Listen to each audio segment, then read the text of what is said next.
My father was an engineer and he worked for Westinghouse, and they said, you want to go to India, because they were thinking about working on a big hydro dam. We all got on a plane and we flew to India.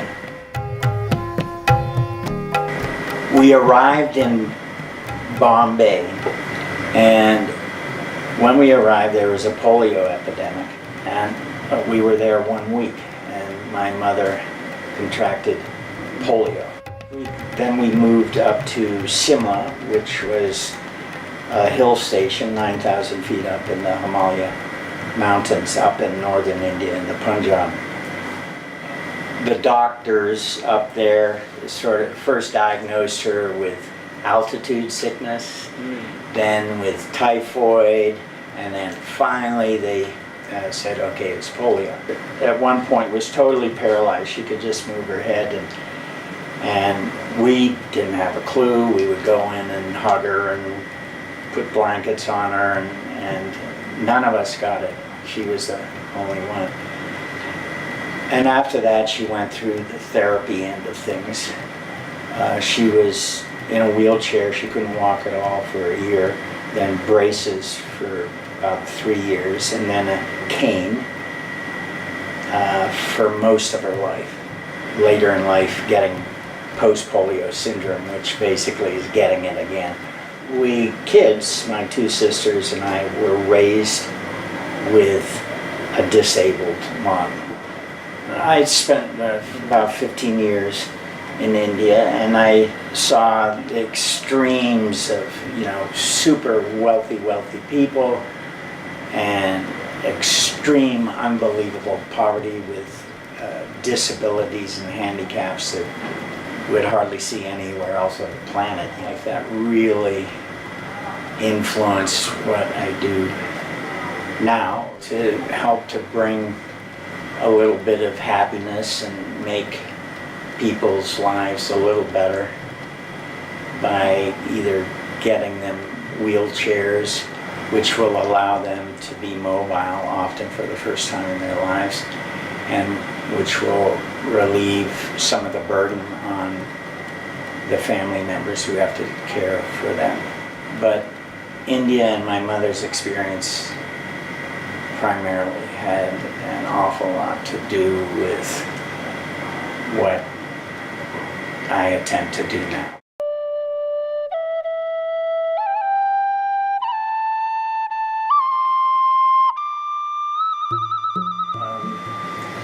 I went back up to the area where I've worked for like 15 plus years, up in northern Thailand, and I went to a clinic there, and I said, do you need wheelchairs?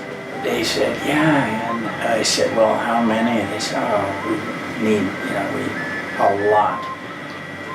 So I contacted Kanchana, the head director at Burma Children's Medical Fund, and she said, sure, this is great, because they basically are all along that border area, central west Thailand and eastern Burma, and they haven't done anything up north where we are. We came up with some 60 plus wheelchairs and walkers and cane, and she brought her whole team up, and we spent a week up there. And we went to 8 different villages where people would come from other villages with their disabled family members. And we got rid of a lot of these rough country wheelchairs and walkers and canes. Most heartbreaking thing to me was seeing kids who were mentally normal, but their hands were twisted, their feet were clubbed because of lack of medical care. And this happens all over in remote areas of Thailand and Burma.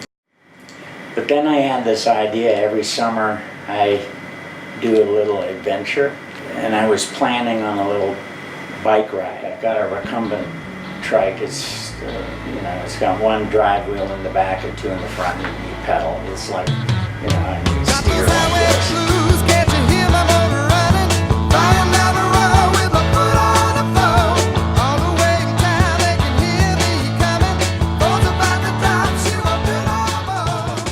After I left Thailand last year, I came back in March early.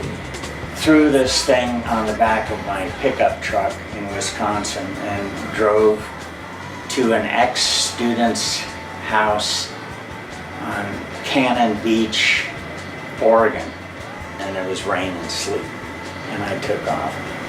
I didn't really have a clue where what I was doing, but I figured, okay, my objective every day was to get out of a parking lot, or that was it, you know, and if I got that far, then that's good, and if I got a little further, okay. So I rode, and during this time, well, I went 4,500 kilometers. Every once in a while I put up a post of my mother and pictures of the kids at Burma Children Medical Fund.